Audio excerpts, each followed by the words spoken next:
find that fellowship and give yourself the time and space, even though we do need urgent action in so many different areas of our life, whether it's related to AI or the climate crisis, and it feels like urgent, but sometimes intentionally slowing down and giving yourself that time and space to be playful can actually have a larger impact as you start playing with the boundaries, hypothesis testing, and giving yourself that sandbox for creativity can really be helpful. Welcome, Pathfinders and all wandering wanderers eager to explore paths to better tech futures together. We are Tethix Firekeepers, Alia Isakovic and Matthew Mitka, inviting you to reflect on the lunacy of tech and explore the paths not so well traveled. Each podcast episode is a meandering exploration inspired by the seeds planted in our Newmoonsletter and the paths illuminated during our full moon gathering. You can find more about us and our pathfinding adventure at pathix.co/pathfinders. In this episode, we go there and back again to where our unexpected journey began. 12 moon cycles ago, we started writing the Pathfinders Newmoonsletter both as a satire of the tech industry and an invitation to embrace its lunacy with smiles and love. But that's often easier said than done, especially as the power of the fire practitioners of Silicon Valley continues to increase and their actions grow more absurd and destructive. History teaches us that absurdity and unchecked power are often best countered with humor and playfulness. From court jesters speaking truth to power to mythological tricksters like Loki and Anansi undermining authority to carnivals turning social roles upside down, even if just for a day. Playfulness can be found at the heart of exploring what's possible and challenging business as usual that's no longer working for us. Especially when playfulness is paired with a good story. During our full moon gathering, we discovered a path that led from our guiding question to Middle-earth. Yes, that Middle-earth, the home of hobbits, elves, dwarves, and other fantastical creatures imagined by Tolkien and later adapted in the Lord of the Rings movies and other media. The Middle-earth that gave us, nerds, a rich set of stories, metaphors, and archetypes we can now draw upon. So, as the Saurons, Sams, and Marks of Silicon Valley continue to beat their drums of progress in the pursuit of the one ring of AGI to rule us all, the guiding question for today's exploration is, how do we embrace the lunacy of tech with playfulness and perhaps some lessons from Middle-earth? Welcome back, Matt. Thank you. Good to be back as the moon wanes. Yeah, not quite in Middle-earth, but we will be journeying to Middle-earth. And also to embrace the theme of this episode, we decided to bring in the mural whiteboard we use during our full moon gatherings. So if you're watching this on YouTube, you'll also be able to see the map we use to guide our meandering journey. But if you're listening to the audio-only version of this episode, don't worry, the visuals are just an optional extra. Although we do always welcome new likes and subscribes on YouTube as an offering to the algorithmic gods. Okay, Matt, perhaps we should start at the beginning as usual. What do we mean when we're talking about this lunacy of tech? And I've got a feeling this journey doesn't begin in the Shire, but will instead take us straight to Isengard, or perhaps even into the fires of Mount Doom. Quite possibly. Let's start with Isengard and the lunacy of tech, and I guess the conversation that we had with the full moon, highlighting and illuminating paths for us was this meandering where Lord of the Rings and the trilogy and all this amazing, rich storytelling from Tolkien kind of came up, and we arrived at Isengard discussing the lunacy of technology, and I think it's really powerfully represented in Saruman's kind of expansion, his desire for power and progress, leading to this destruction of the surrounding wilderland from the surrounding nature. And as he's building his orc army, we see the complete destruction of nature. And I think there's this analogous aspect to what we've been seeing with the lunacy of tech, where we've had this continuing hype and hubris around AI, and AI is going to solve all our problems, and it's going to solve the climate crisis, and we're going to have AGI, and we're going to have all these agents that solve all our problems and do all our dirty work for us that we don't want to do.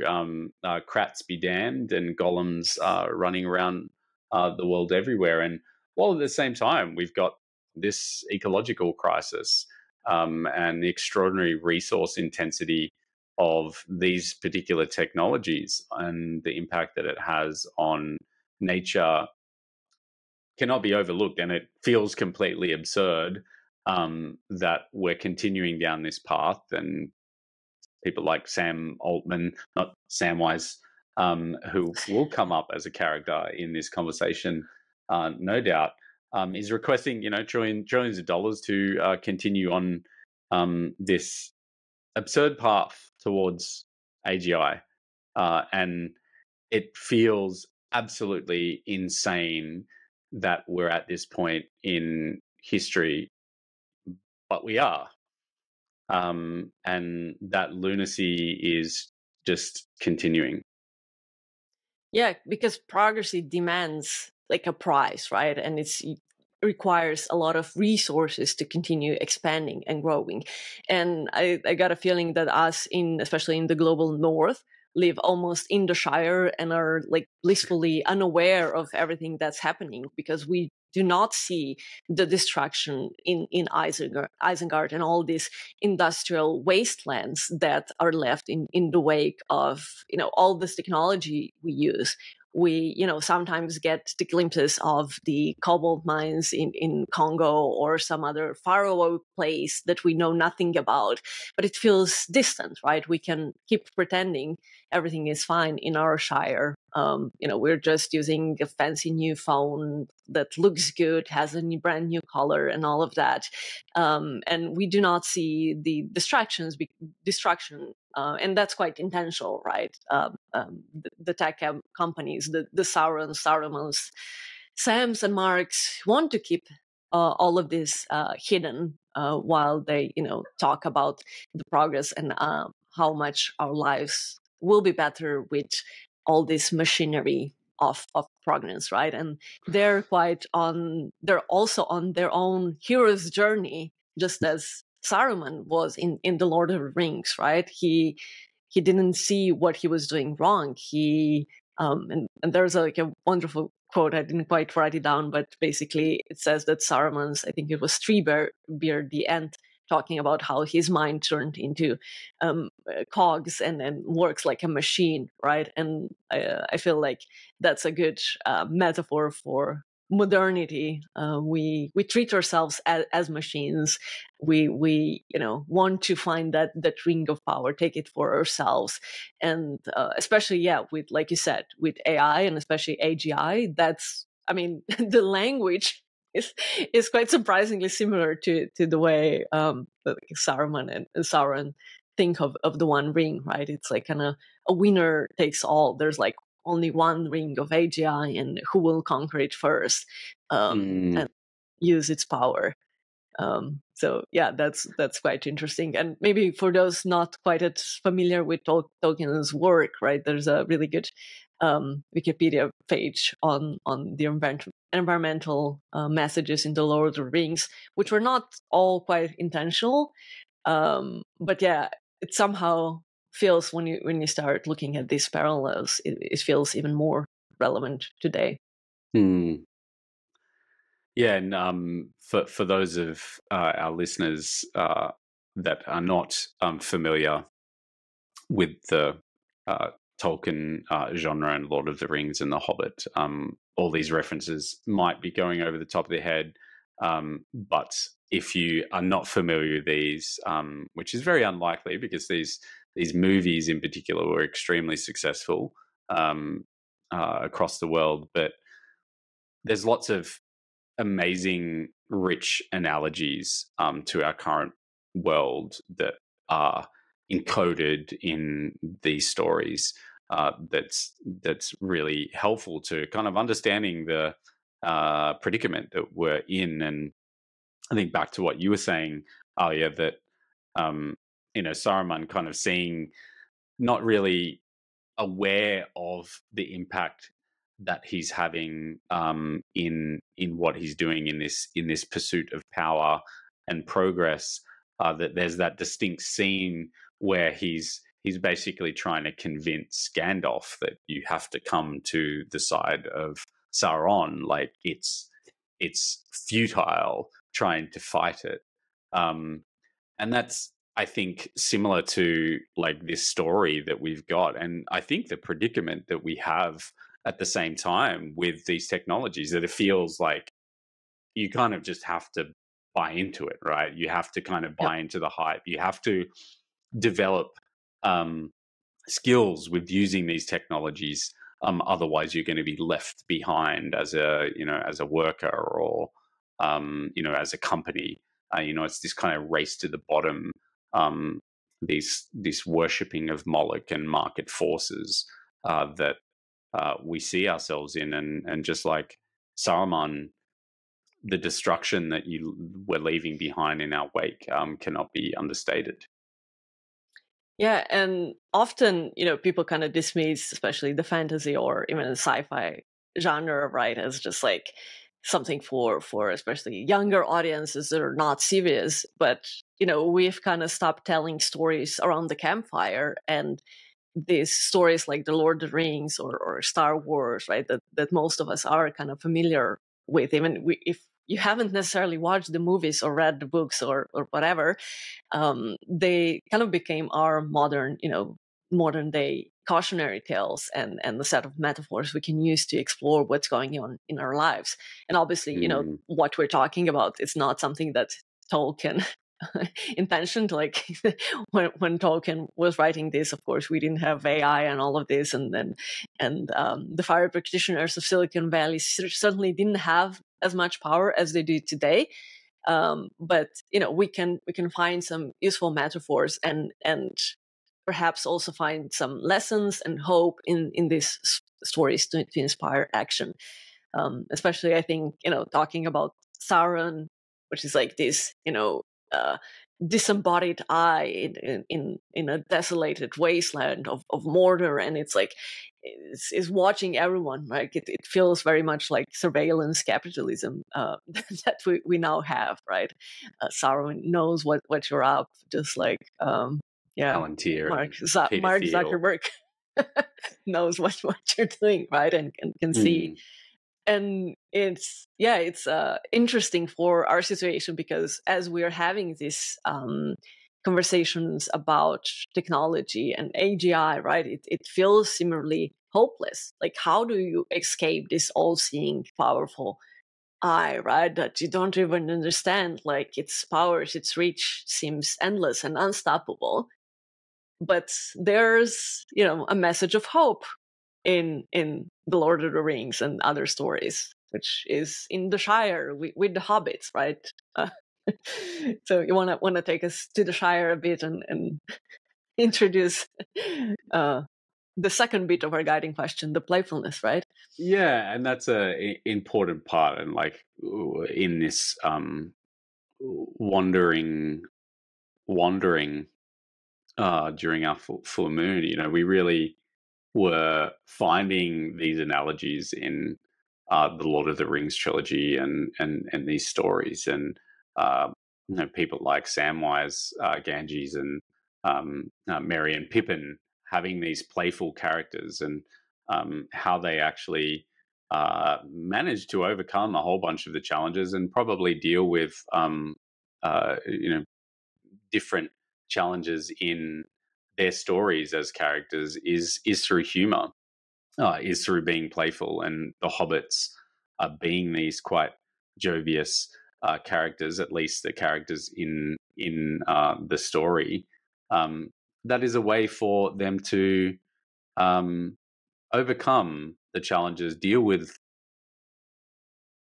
the adversity that they have to confront during their journey, and um, have fun at the same time, which I think is important. And I regularly reflect on this myself, and you're always there to be a reminder for me, Alia.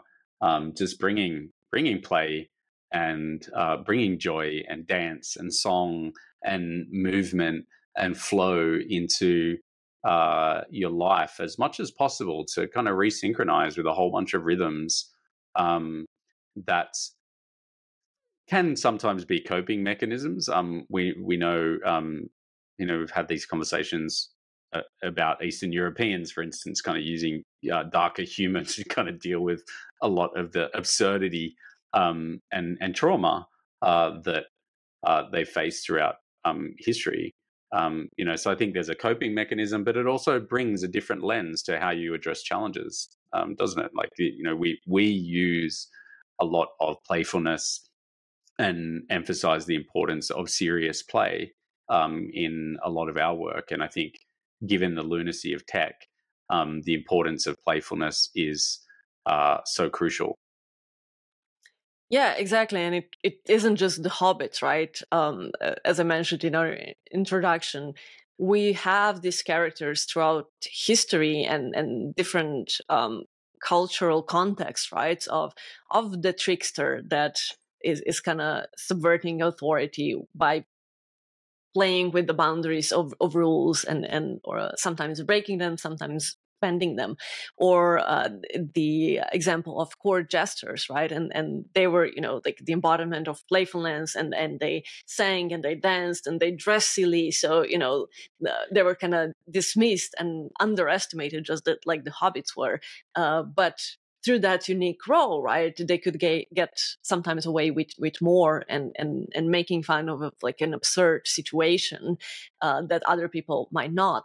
And obviously, we've got other examples like the Feast of Fools, various carnivals, and or in literature and theater especially, right?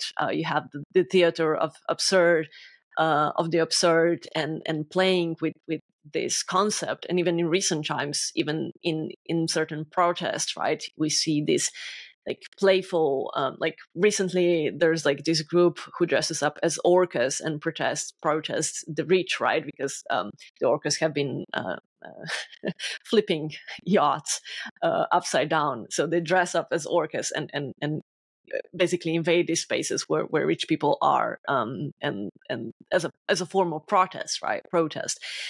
So that's actually quite.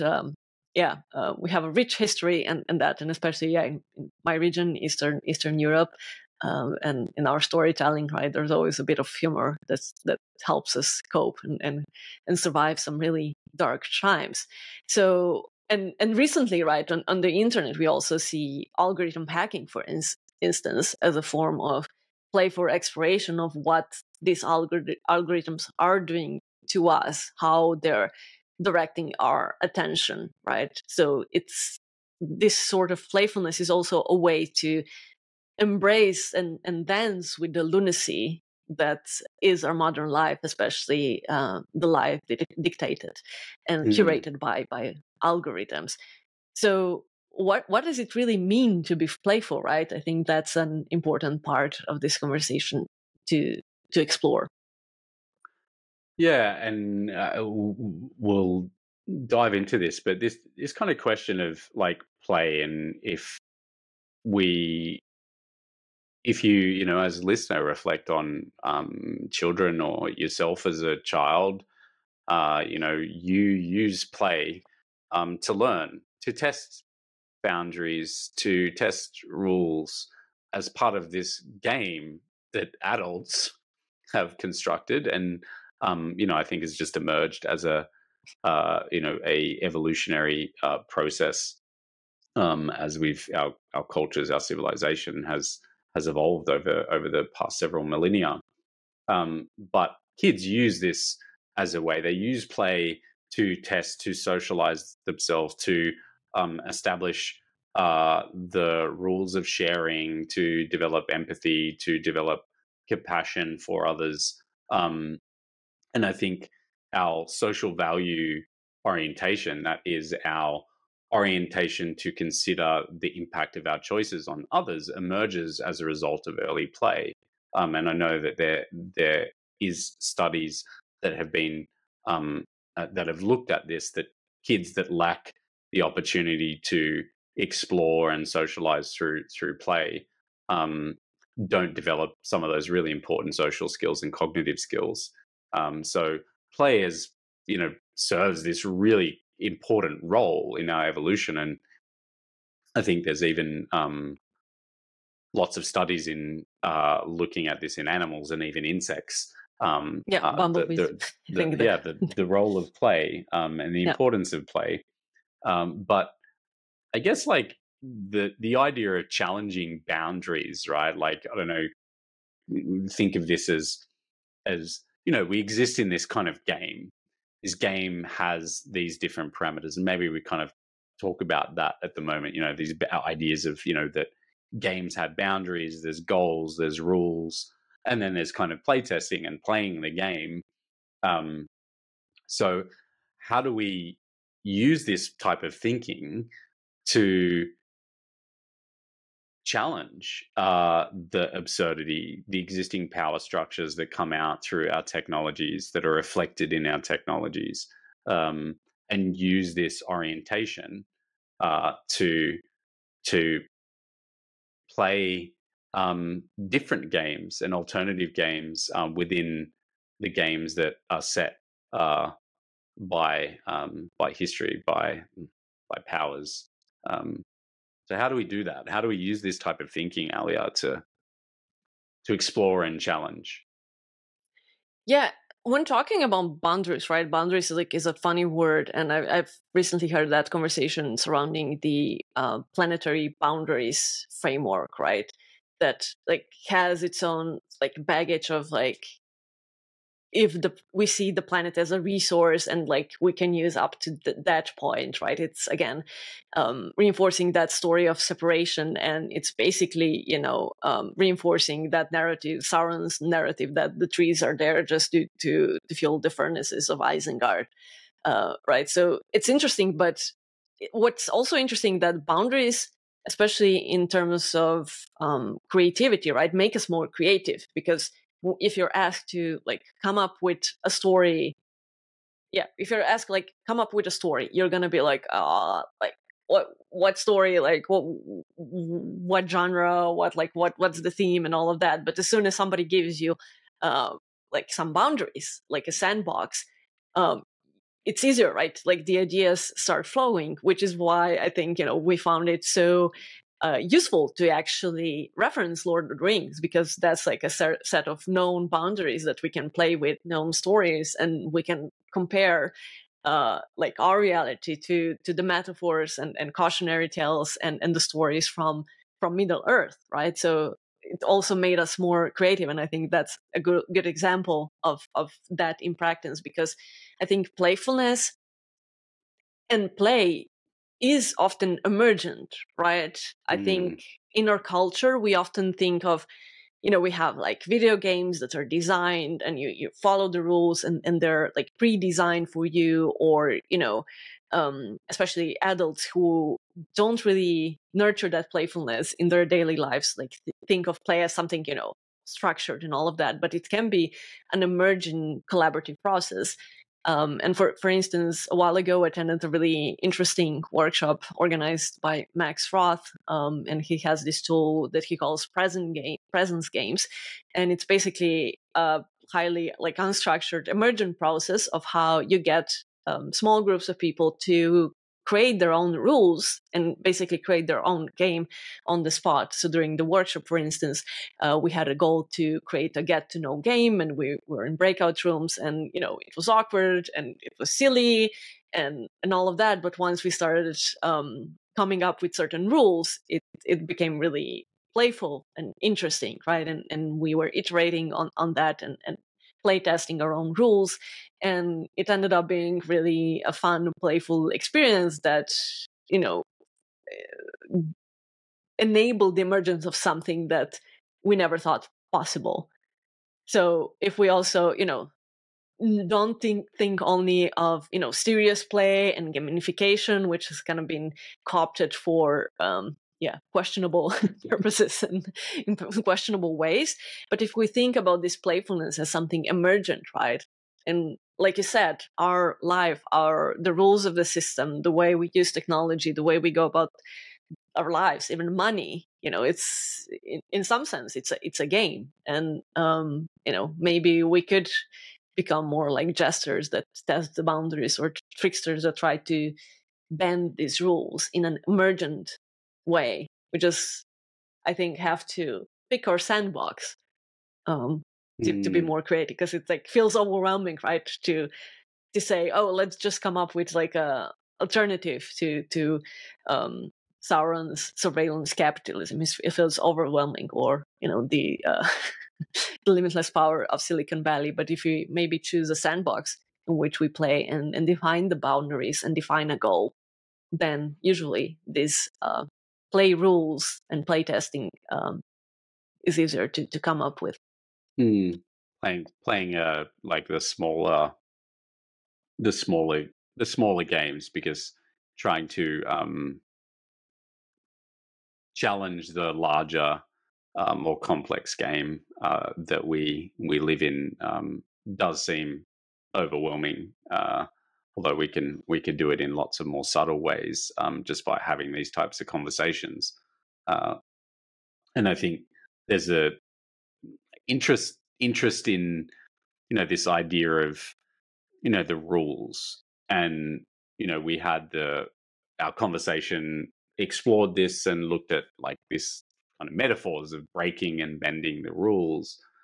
And then I reflect on ways of protest, and there's a form of protest that is likened to, I think it's protest by following the rules, and how absurd this is. And workers within manufacturing or industrial plant or what have you will follow laws to the T. And it's like something like malicious compliance, right? Yeah, or something else, compliance. and that's an interesting aspect of this as well, because what it does is draws attention to how absurd some of the rules of the game are. And the more that we can do that, sometimes helping people to feel how absurd some of these things are, we develop that shared lived experience and sense of felt experience of that absurdity, and that in and of itself, that kind of social cognition and the somatic processing in the body, really helps us to start challenging the existing narratives that form the boundaries of the game, the larger game that we all exist in. Yeah, exactly. And I think especially in a lot of conversations that we have surrounding, I don't know, climate action, or, how do we get to responsible tech, we're almost waiting for somebody to gather us together in Rivendell and tell us what their mission is, right? To destroy the ring of power. But obviously our world is more complex. And I think, we have to choose what, is our own quest. What quest do we want to go on? And it might not be quite as simple or clear, but maybe if we play with the metaphor, right, it's like, what is the one ring that we want to keep away from the powers, right? And what can we do? Like, what is our taking the ring to Mount Doom, even though it feels hopeless, right? It's like, what's the next step? But yeah, this idea of rules and the language we have is also interesting, right?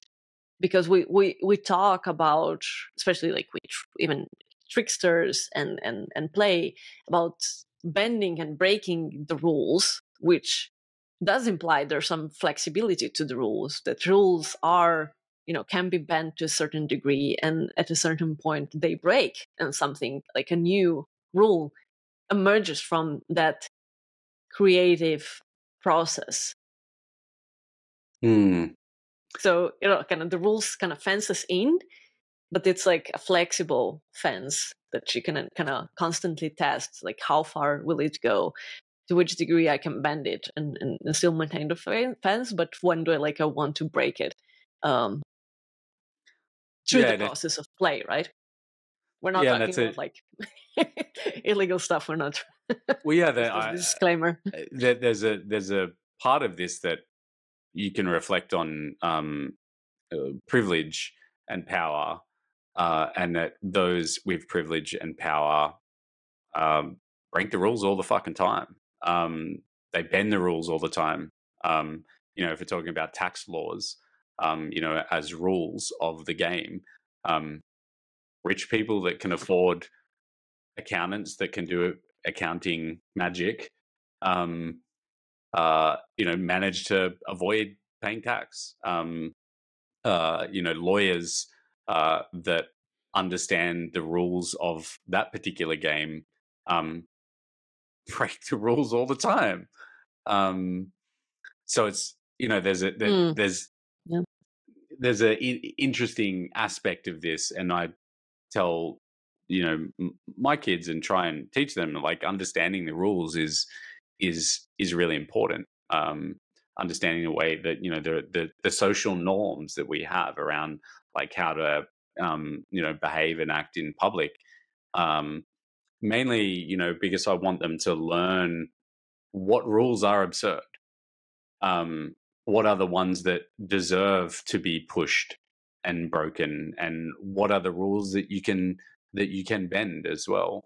And I think that's an important power that comes through that knowledge in understanding the rules of the game, that we don't actually get taught. We get taught to follow rules, not that rules are this fabric within this larger game that we've created as a species, and we don't learn that as children. We don't learn that.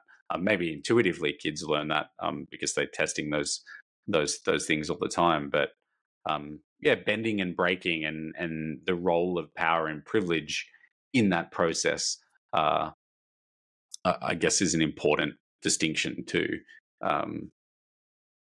Yeah, especially, I mean, not just, creative carbon accounting or creative, like, just general tax accounting that we see in tech.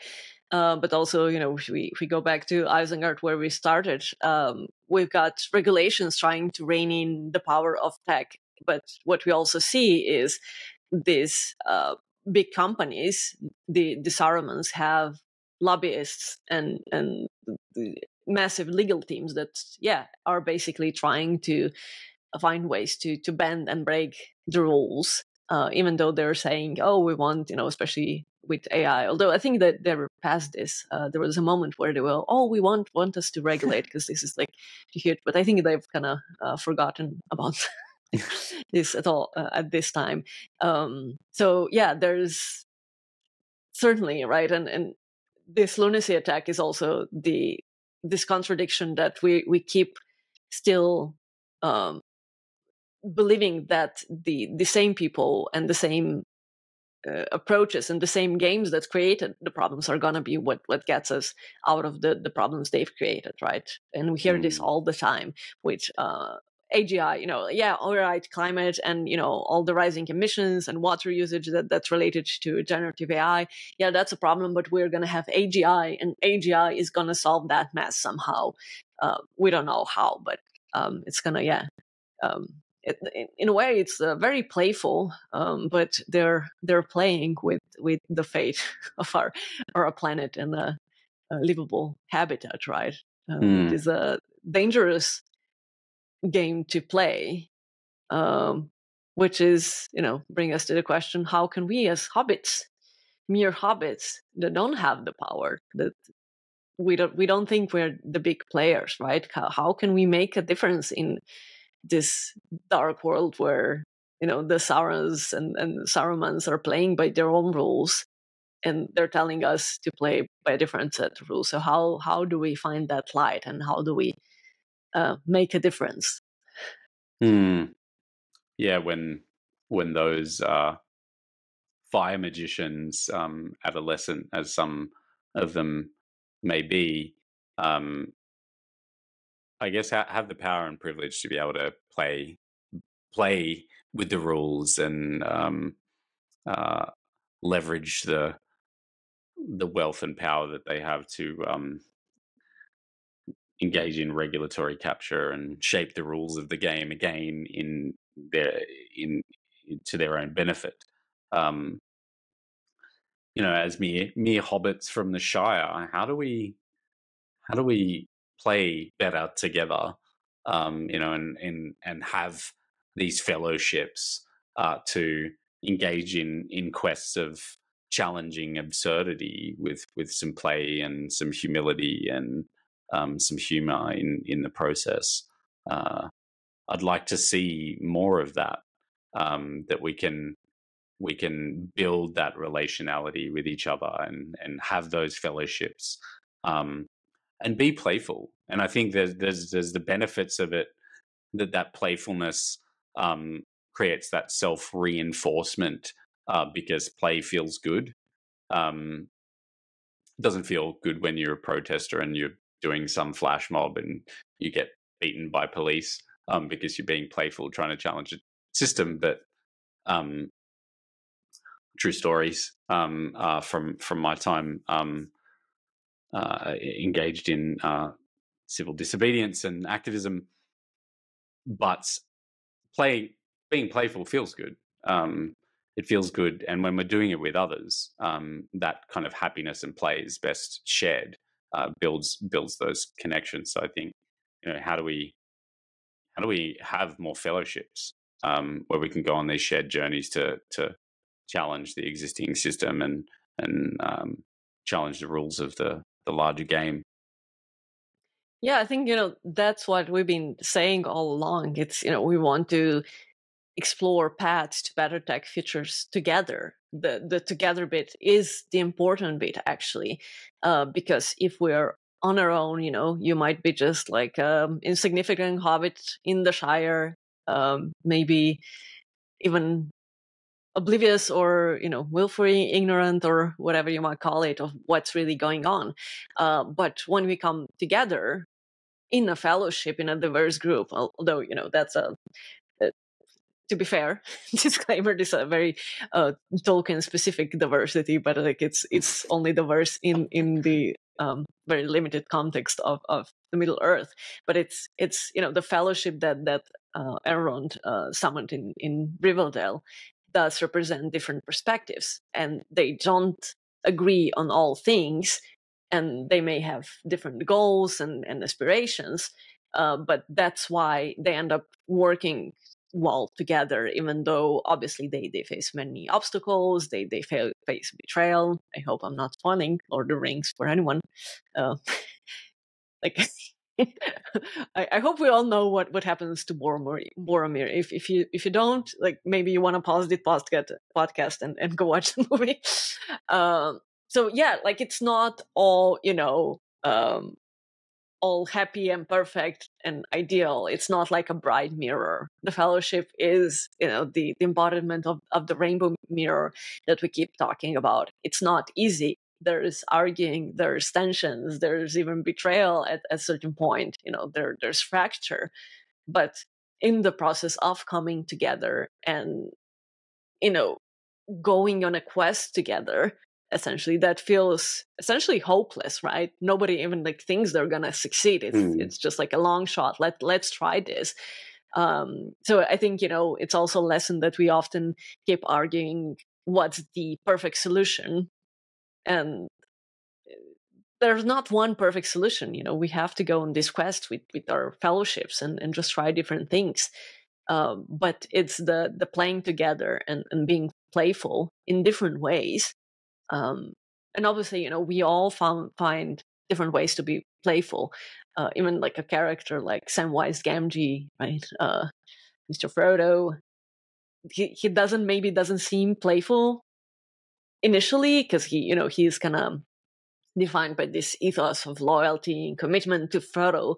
But he kind of brings this grounding to Frodo, and reminds Frodo of why is he doing that. So a character like Sam, obviously, Samwise has a big role to play, right? And it's also about balancing each other, balancing each other's elements and tendencies, and playing together. So that's the only, I think, way we can make a difference, because in a world where it's telling us, right, we are all on our own, and it's trying to break us into these individual units and telling us, no, there's no point in collaborating. I think, that's how we embrace the lunacy of tech or anything else in our lives, is by saying, well, I'm not doing this alone. Let's do this together. Let's play together. Let's see what's possible.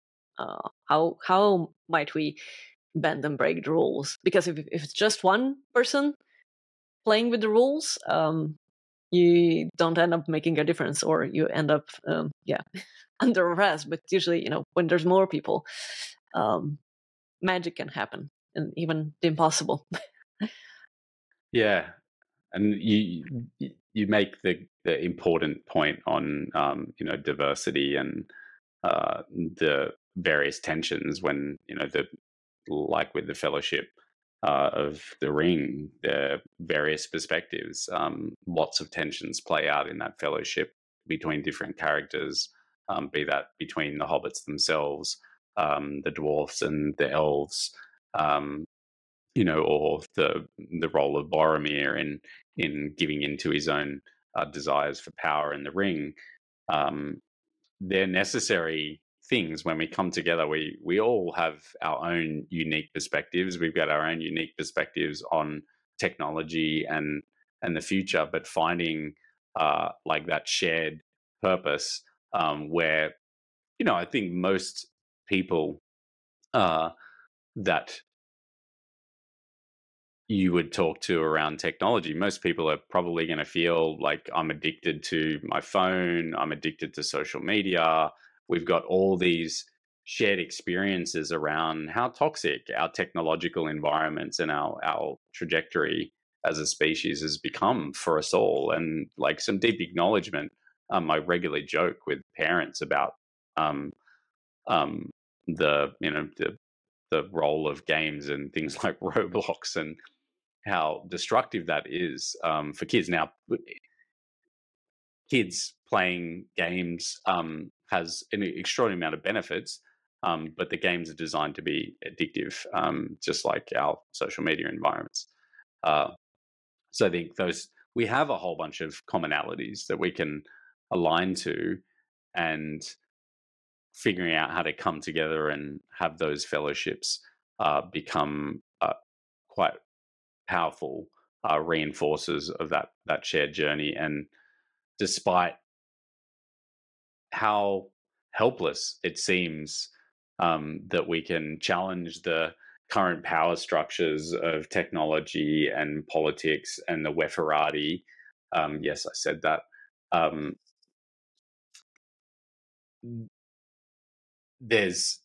there is some active hope, and that active hope becomes easier when we orient ourselves with some play, when we try and have fun in trying to challenge what seems overwhelmingly impossible, and with all the odds stacked against us that we're going to have a survivable and livable planet in the next 50, 100 years. It seems like a lost battle. But I think where there is hope is through us harnessing our moral imagination together, and working through that creative tension of varying perspectives and playing those games together. Yeah, but even the games, although they're designed obviously to be addictive and to make money through in-app purchases and all sorts of dark patterns. Robux. Yeah, but they teach us how to play together, and like that's important skill for kids, right? I would much rather see kids playing something like Roblox or Minecraft, where they also can practice, like social learning, and conflict resolution and things like that. And in the realm of massively multiplayer online role-playing games and MMOs like World of Warcraft, it reminds me that of the book Any Human Power by Amanda Scott, which is a Zootopia. And actually, in that book, highly recommended, World of Warcraft plays an important part because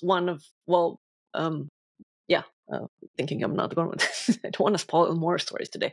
But basically, yeah, one of the characters is really, into World of Warcraft, and basically their guild plays a big part in the story because in these games, right, you have to basically form a very diverse group of people with diverse skills and work towards a common goal to defeat, the dungeon boss or whatever you're playing, right?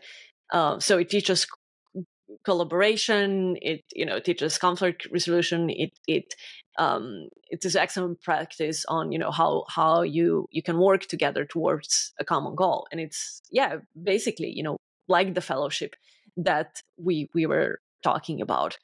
So these are, because we often and we had a similar conversation a few episodes back on how do we nurture weird online community gardens where you can play.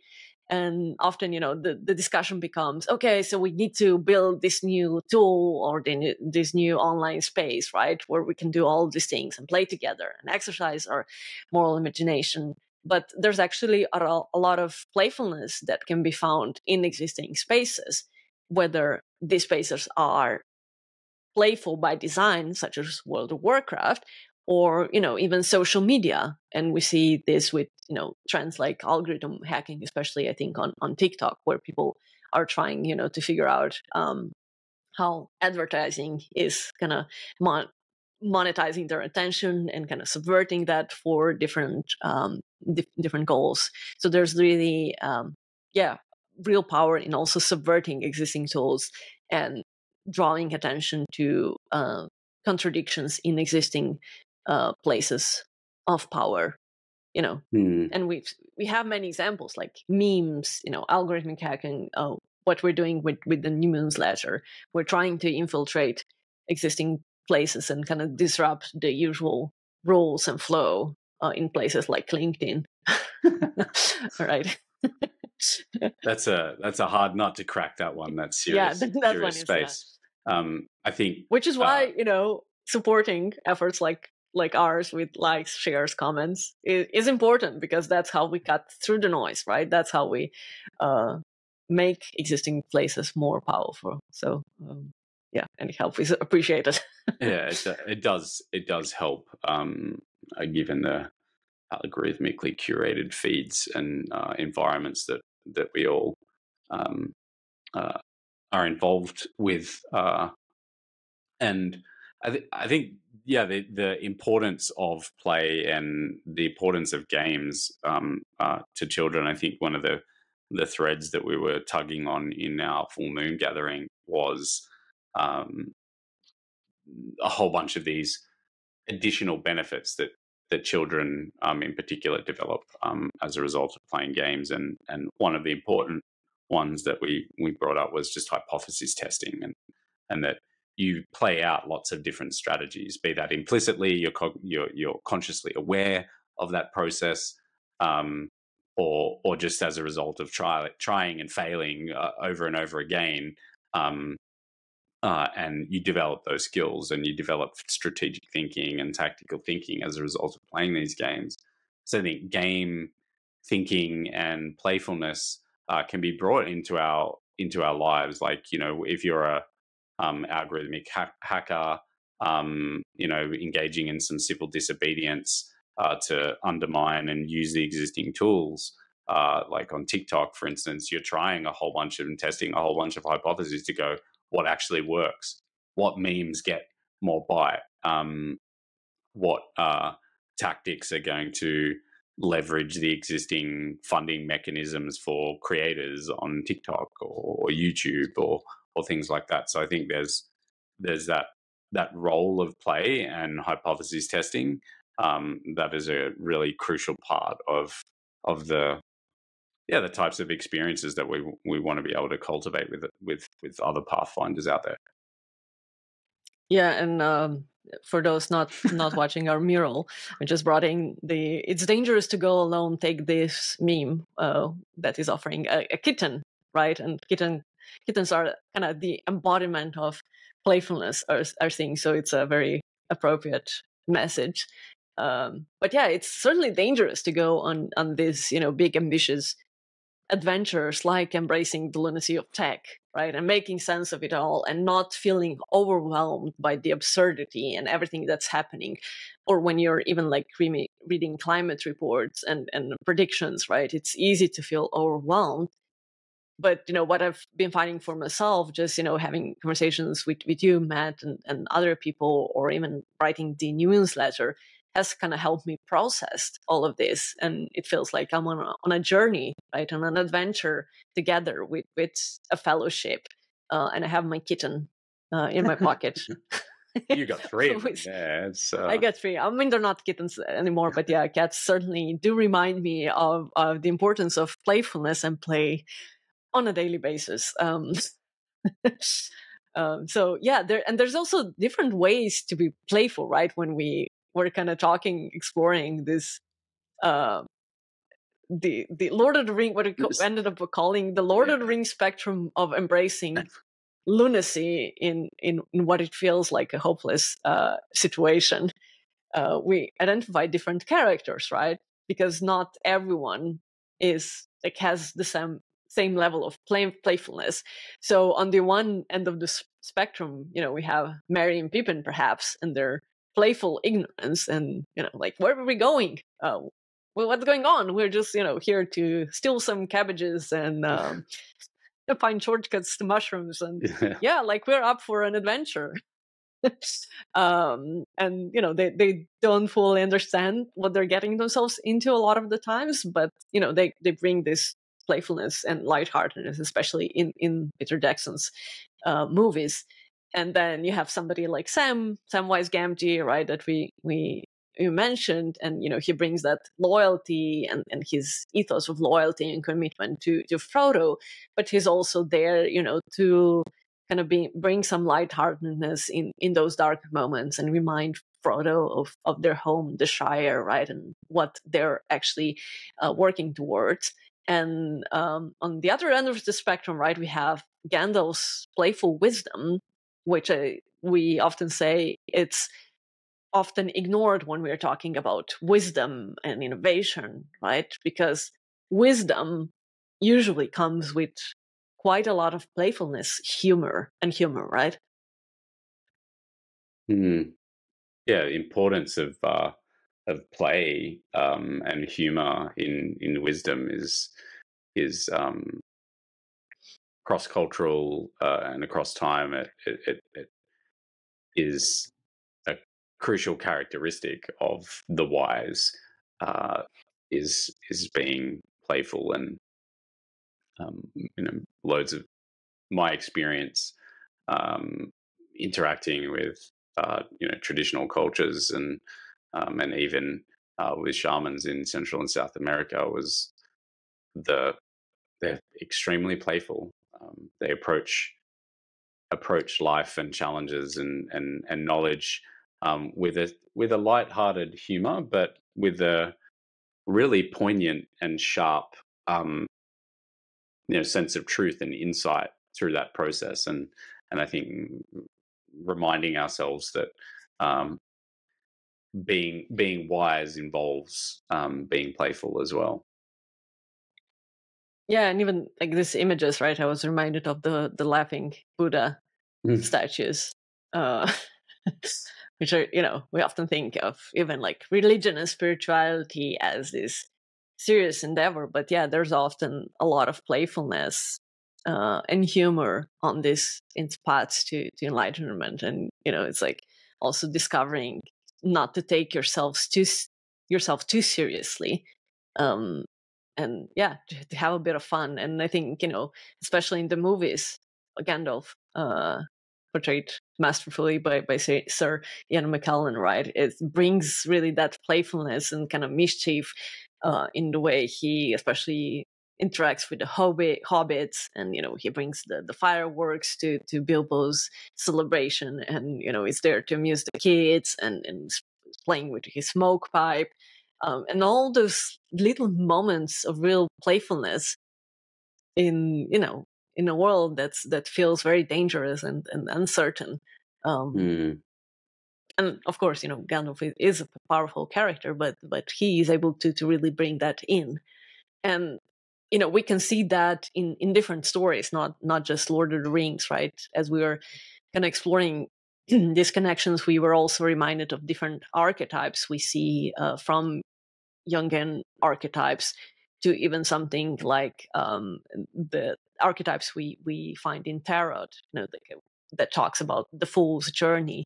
And we have different characters and different moments in their journey, starting from the fool, played by Merry and Pippin, then Samwise playing something, like temperance, that brings a bit of balance and all of that, and Gandalf has this enlightened, end of journey state, especially as he becomes Gandalf the White, right? Mm. And the archetypes of the sage, the magician, for Samwise, of the caregiver, the innocent, for Merry and Pippin, the jester, the explorer. So yeah, a lot of archetypes in these stories that can help us reflect, right, on the roles, and can maybe also help us individually figure out the role we want to play. Not perhaps as, the one hero in the story, but as part of the fellowship. Because like a fellowship needs these different characters and elements to balance, right? Mm. Yeah, and we all can play different roles and have characteristics and traits that can mutually enhance everyone else. And I think when we get together and start playing these games in more collaborative, cooperative ways, we increase the amount of leverage that we have to shift the broader systems to healthier states, which is what we need to do more of, because there are examples. I mean, we do a lot of this in our work together at Tethix. We do it individually in our own ways, like with technology and in our lives,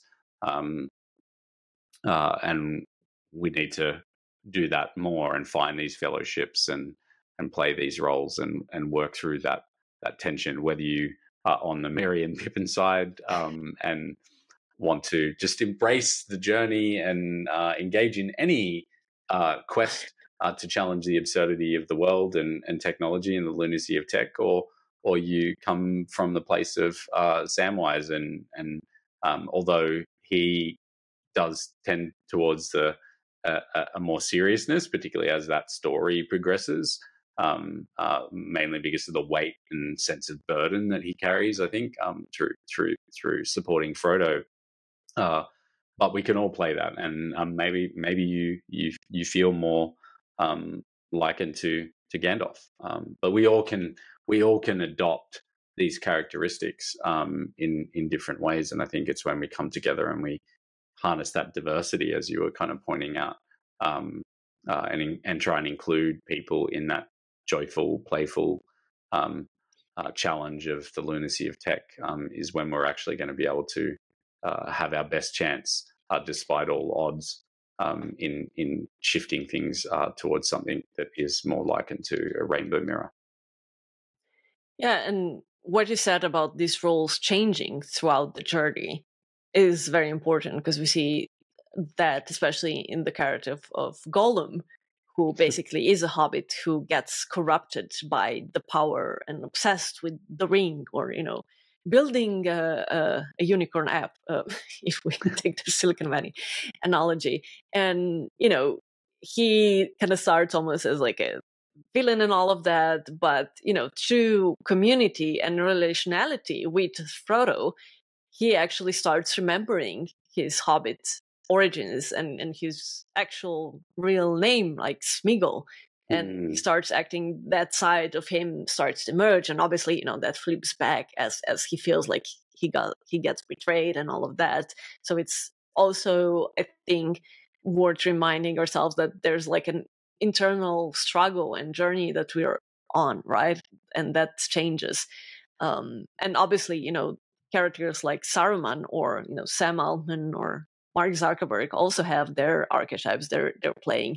And right now, it seems a lot of the fire practitioners in Silicon Valley are trying to play that, embody that archetype of the creator, the ruler, right? But perhaps what they're missing is a bit of a fellowship that would balance those aspects, a Sam or a Frodo, to remind them that they're part of the larger web of life, and that the destruction and the ruling comes at a cost.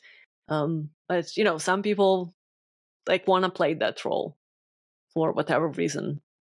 So everyone is on their own journey, but it's important, right, to allow ourselves, to seek a fellowship and have the time and space to wander and wander, and choose our quest, because it's in real life it's not quite as simple as in the Lord of the Rings. We don't know, or maybe we can compare AGI to the One Ring, but where's the Mount Doom?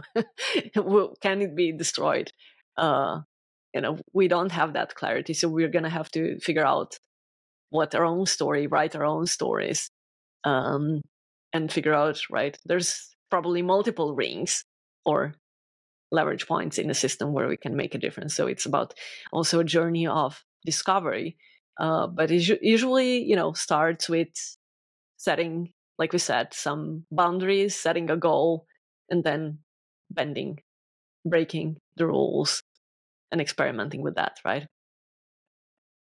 Yeah, bring that playfulness and test things and be humble and vulnerable as well. Like, reaching out. There's probably so many people in your network that are grappling with many of the challenges, be that around, the impact of misinformation and disinformation on the mental and psychological health of people in their families and their friends, to the addictiveness of technology and the rampant frauds and scams. I think everyone's got something that they can connect with, and the more that we reach out and we find those commonalities between each other, and have an orientation to being more playful, the better chance that we've got in being able to challenge the absurdity and lunacy of the current situation that we're in around technology and everything else. Yeah, and find that humor, right, in hopeless places, which is, we're talking about the fact that the Lord of the Rings movies, that's, one thing that they did quite well, is surface more of that humor, because the humor is often missing from Tolkien's books. There, it's an inspiring story. There's a lot of great lessons, but it's often takes itself almost too seriously. And yes, obviously the movie, maybe took some things too far, especially with turning Gimli into basically this comic relief character without much depth. But yeah, and it's not, if you feel inspired by the Lord of the Rings, you can lean into that and try to find the similarities and trying to find your adventure and try to find what your one ring is that you're trying to destroy. But you can find other stories as well, right? So there's many wonderful stories, whether you choose from old myths and old cautionary tales that were told around the campfire. Maybe, explore stories from your local land and your local people. Or, pick something from pop culture that really resonates with you and explore that through that. And stories are also a great way, I think, in right now to find that fellowship, right, and connect. Matt, you and I often connect through stories as well. So, for instance, I'm often inspired by The Witcher as well, because he has that Eastern European flavor and dark humor, and it's also a very hopeless world. But the Witcher, isn't really trying to save the world. He's trying to, protect his chosen family and takes it one step at a time. Often he has no clue what he's doing, but he's following his ethos and actually makes reference to the Witcher's code that doesn't actually exist to justify being more moral in a world that is kind of very ruthless. And yes, Matt, please feel free to jump in, because when I start talking about The Witcher, I could go on for another hour. But the point is, right, we can all find these stories that allow us to be more playful, even when it all feels very hopeless. Yeah, finding what works for you and like what resonates with you to reinforce that playfulness, and be that like music that gets you in your groove and your rhythm and makes you feel more playful. Games that you might have played as a child that you haven't revisited in some time, like that can really bring up that playful character. I know myself, I'm actually quite a serious person. It's something that I've been consciously aware of, but you see me in the snowfields on a snowboard, or out like in the ocean on a bodyboard, and that my playful side comes out, or with music, or sometimes with design. So finding where you get you're in that space, and learning and being aware of it and reflecting on it so that you can harness it more often, and build little rituals to bring out that playfulness, be that through movement and dance or song, or through movies, or like humor. And the more that we do that, the more that we can approach life with that orientation, and build networks of playfulness to challenge the absurdity of the world. Yeah, and even if you're using technology, right? We've been experimenting a lot, even with using ChatGPT to bring those sides out. So, start with what feels familiar. Don't think like you have to go on a 1 month retreat in India to become enlightened. But try to find that playfulness and curiosity wherever you are and whatever kind of resonates with you, and get curious about your own journey and where you are and the kind of archetype and character you want to play. But find that fellowship and give yourself the time and space, even though it feels like, and we do need urgent action, and in so many different areas of our life, whether it's related to AI or the climate crisis, and it feels like urgent. But sometimes, just intentionally slowing down and giving yourself that time and space to be playful can actually have a larger impact.